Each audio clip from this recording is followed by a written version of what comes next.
सामाइन programme थर ते थधो चंड रेडियो पाकिस्तान मिठी तां ॿुधी रहिया आहियो। प्रोग्राम जो पेशकार आहे अल्ताफ़ हुसैन लिगारी ऐं अॼोके प्रोग्राम खे अवांजे रेडियो सेट ताईं पुॼाए पियो स्टूडियो इंजीनियर प्रेम हमीराणी, जॾहिं तां जो मेज़बान आहियां नाज़ जमील अमन खोसो।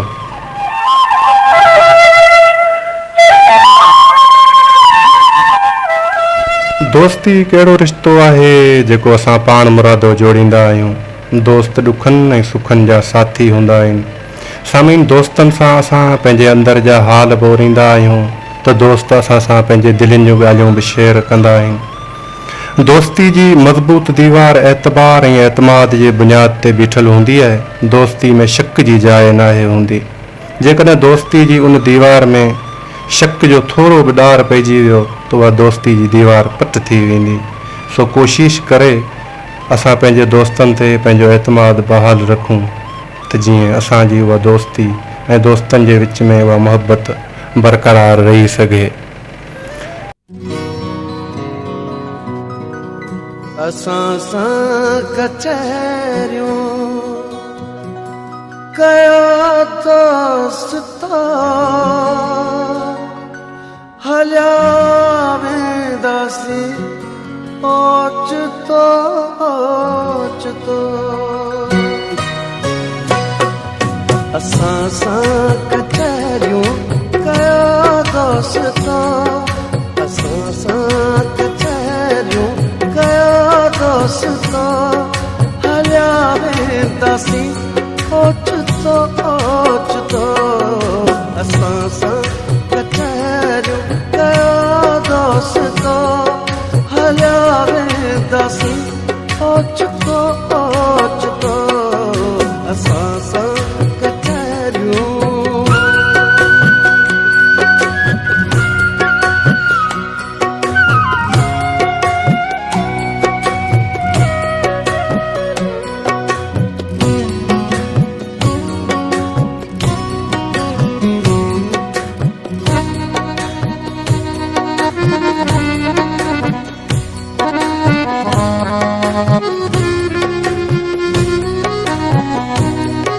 पखी शाम धारा ही कारे वञनि था, पखी शाम धारा ही कारे वञनि था।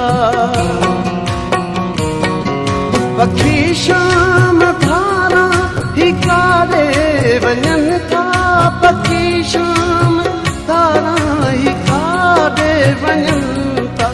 पवे कोन थो के कोई पतो हलिया वेंदासीं ओचितो ओचितो।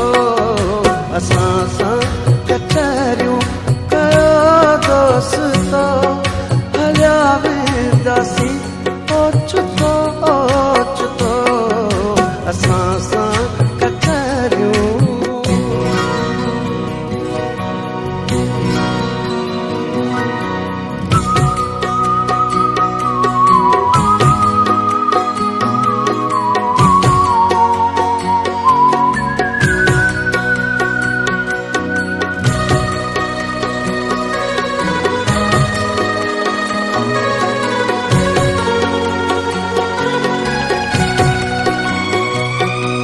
अखियुनि में रहन जो उदासी जो शामूं, अखियुनि में रहन जो उदासी जो शामूं।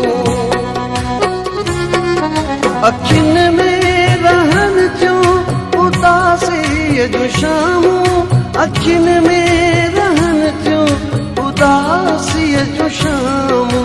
जीअण में नहाणी अचे तो मज़ो हलिया वेंदासीं ओचितो ओचितो। असां सां कचहरियूं कया दोस्तो हलिया वेंदासीं ओचितो ओचितो। असां सां कचहरियूं